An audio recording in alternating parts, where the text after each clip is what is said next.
आप लोग शांत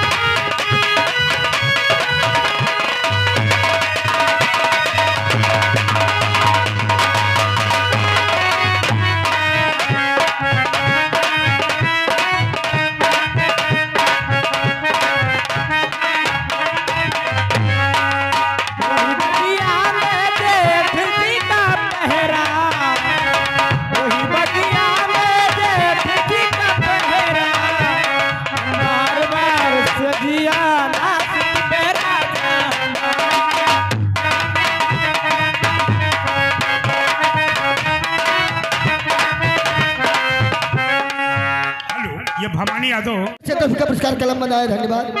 सो रही थी मैं तो खोल के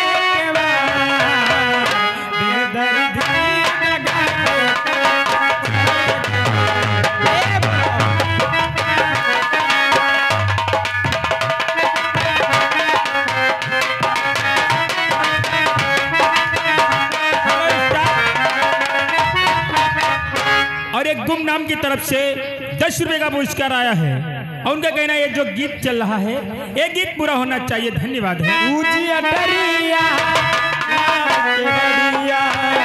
ऊंची अटरिया गाँव भरे से गाँव भरे।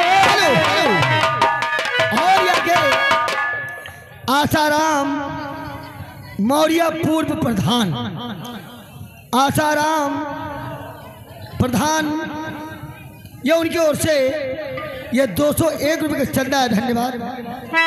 ऊंची अटरिया गाँव भरे से